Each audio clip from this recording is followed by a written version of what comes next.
संगीता, मेरा टिफ़िन तैयार हुआ या नहीं? कितना टाइम लगेगा? मुझे देर हो रही है। मेरी घड़ी, रुमाल, वॉलेट कहाँ है? अनुज जोर जोर से चिल्ला रहा था। नीरा जी बड़ी बड़ी आंखें करके अपने बेटे यानी अनुज की तरफ देख रही थी। फिर अनुज हंसकर बोला, अरे मम्मी, कम ऑन, मेरी तरफ ऐसे घूर कर मत देखो। मैं अब छोटा थोड़ी हूँ, दो बच्चे हैं मेरे। नीरा जी गुस्से से बोली, हाँ लेकिन तेरा बर्ताव तो बच्चों जैसा ही है। अनुज फिर हंस दिया और बोला, मम्मी आप भी ना। नीरा जी काफी लंबे समय से यह सब देख रही थी। उनको लगने लगा था कि शायद उनसे अनुज की परवरिश करने में कोई कमी रह गई है। वह सोचते सोचते अतीत में गुम हो गई कि घर की महिला की जरा सी भी कीमत नहीं। यह सब देखते देखते अनुज बड़ा हुआ। जैसे जैसे बड़ा हुआ मैंने उसे क्या कुछ नहीं सिखाया। खुद के काम खुद ही करना चाहिए। कभी अकेले रहना पड़े तो कुछ साधारण सा खाना पकाना आना चाहिए। अपने से छोटे बड़े सबको मान देना चाहिए, खासकर महिलाओं को। फिर भी ये क्यों इस तरह से बर्ताव करता है? संगीता को तो कभी भी कुछ भी बोल देता है। घर की लक्ष्मी है वह। मैं अब इसे कैसे समझाऊं? वह अपने इन विचारों में खोई हुई थी कि तभी उनकी बचपन की सहेली मधु आ गई। मधु उनकी बहुत अच्छी दोस्त थी। नीरा जी का चेहरा देखकर ही मधु ने अंदाजा लगा लिया कि कुछ तो गड़बड़ है। मधु तुरंत बोली, नीरा, कल तो मेरे घर आओगी और पूरे दिन मेरे यहाँ रहोगी। ठीक है, वैसे भी हमने काफी समय से एक दूसरे से ठीक से बातें नहीं की हैं। संगीता ने भी उनका पक्ष लेते हुए कहा, हाँ आंटी जी, ले जाइए मम्मी जी को अपने साथ। पापा जी को गए हुए 4 महीने हो गए हैं, लेकिन मम्मी जी घर से बाहर ही नहीं गई। मम्मी जी आप थोड़ा बाहर हो आइए, आपको सच में अच्छा लगेगा।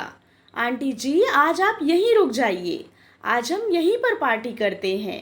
मधु तुरंत तैयार हो गई। शाम को बढ़िया सा पाव भाजी बनाने के बाद सारा काम खत्म करके संगीता भी उनके पास आकर बैठ गई। मधु संगीता से बोली, अब तू भी कुछ शुरू कर। इतनी अच्छी खासी पढ़ी लिखी है, घर में मत पड़ी रहे। घर का काम कितना भी कर लो, किसी को उनकी कीमत नहीं होती। संगीता अपने आंखों के आंसू छुपाते हुए चेहरे पर झूठी मुस्कान के साथ हाँ बोली।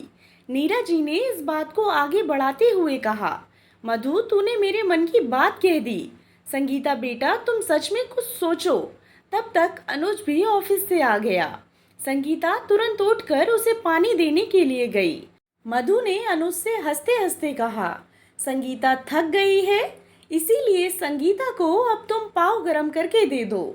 आंटी ने कहा था, इसीलिए अनुज ने पाव गरम करके दे दिया। फिर से गपशप शुरू हुई। आज पिताजी के जाने के बाद पहली बार माँ कितनी खुश है, यह देखकर अनुज का दिल खुश हुआ। मधु को सुबह जल्दी जाना था, इसीलिए जल्दी जल्दी जैसे तैसे काम खत्म करके संगीता बाहर आई। देर हो रही थी, लेकिन माँ को इतना ज़्यादा खुश देखकर आज मैं सबके लिए कॉफ़ी बनाऊंगा बोलकर अनुज अंदर गया। संगीता उसे ही देख रही थी। थोड़ी जल्दबाजी में काम करने की वजह से किचन में थोड़ी सी गंदगी रह गई थी। अनुज संगीता पर जोर से चिल्लाया, क्या है ये? एक काम ठीक से नहीं करती, पूरा दिन तो घर में ही रहती हो, फिर भी यह हाल है। उसने सबके सामने ऐसा बोला था, इसीलिए संगीता रोते रोते अंदर चली गई।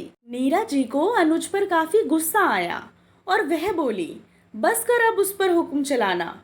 क्या मैंने तुझे यह सब सिखाया है? क्या फर्क है तुझ में और तेरे पिता में? उसको बोलने से पहले वह जो काम हर रोज करती है वह मुझे तू करके दिखा, उतने ही उत्साह से जैसे वह करती है, उतने ही अच्छे से जैसे वह करती है, और बिना यह कहे कि मैं थक गई हूँ या मुझे गुस्सा आ रहा है। जो मैंने सहा है वह मेरी बहू को ना सहना पड़े, इसीलिए मैंने तुझे काफी कुछ सिखाया, लेकिन तू अपने खानदान की परंपरा ही आगे बढ़ा रहा है। ममता के इस सफर में मुझसे कहीं कमी रह गई। मधु, बच्चों को कुछ बातें सिखाओ, उससे कोई फर्क नहीं पड़ता। बुजुर्गों के व्यवहार से जो बच्चे सीखते हैं उसी का अनुसरण करते हैं।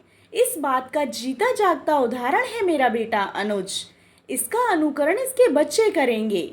यही डर है मुझे अब, लेकिन मैं ऐसा अब नहीं होने दूंगी। सास के रूप में मेरी बहू से मुझे जो प्यार मिला है, मैं उसको संभाल कर रखने वाली हूँ। माँ का अलग सा रूप देखकर अनुज को अजीब सा लगा। बहुत दिनों बाद सब बोलकर उनका मन हल्का हो गया, एकदम खाली। मधु आंटी ने सहारा दिया। उनका हाथ पकड़कर नीरा जी बोली, अब थोड़ा अच्छा महसूस हो रहा है। बहुत देर हो गई है माँ, अब आप आराम करो, अनुज बोला। सच में देर हो गई है, मधु आंटी ने हंसकर कहा। यह सब मुझे बहुत पहले ही कर देना चाहिए था। संगीता बेटा जरा बाहर आना। नीरा जी की आवाज़ सुन संगीता बाहर आई। संगीता, तुम शादी के बाद नौकरी करना चाहती थी ना? लेकिन पुरुष प्रधान हमारे इस घर में महिलाओं को हमेशा कम ही आंका गया। इसको मैं बदल सकूं, इसलिए मैंने अपनी परवरिश के दौरान काफ़ी कोशिश की, लेकिन कहीं कमी रह गई, या कारण खानदान का असर। लेकिन अब बहुत हुआ, मैं यह सब अब बदल कर ही रहूंगी। तुम नौकरी करो, और तुम पीएचडी भी करना चाहती थी ना, वह भी करो। मैं तुम्हारे साथ खड़ी हूँ। और रही बात घर के कामों की, तो जब तुम नौकरी करोगी तो सब अपने काम खुद करेंगे। संगीता ने नीरा जी के पैर छुए और बोली, मम्मी जी, मैंने आपकी सारी बातें सुन ली, लेकिन अब आप आराम कीजिए, नहीं तो आपकी तबीयत खराब हो जाएगी। अगले दिन का सुबह एक नया प्रकाश लेकर आने वाला था। इसी विचार के साथ संगीता को नींद आ गई। सुबह उठने में थोड़ी देर हो गई, तो काफी कुछ बदलाव नजर आ रहा था। रविवार था, फिर भी सुबह उठकर अनुज घर के काम कर रहा था। माँ से उसने वादा किया कि वह अब फिर कभी इस तरह से बर्ताव नहीं करेगा। उसने अपनी गलती मान ली थी। साल भर में ही पूरे घर की कायापलट हो गई थी। सभी लोग घर के नियमों का पालन कर रहे थे, और संगीता ने अपनी अधूरी पढ़ाई पूरी करके घर के पास ही अपना ऑफिस खोल लिया था। हर व्यक्ति अपनी जिम्मेदारी निभा रहा था, इसीलिए घर के हर छोटे मोटे कामों का महत्व सबको समझ में आया। इस तरह अपने घर का बदला हुआ माहौल देखकर नीरा जी को अलग ही सुकून मिला, और इस बात की संतुष्टि भी कि ममता की राह में वह कहीं पर कम नहीं पड़ी। दोस्तों, स्त्री को पुरुष की अपेक्षा हमेशा कम आंका जाता है। ऐसा ना करें। आशा करती हूँ आपको कहानी पसंद आई होगी।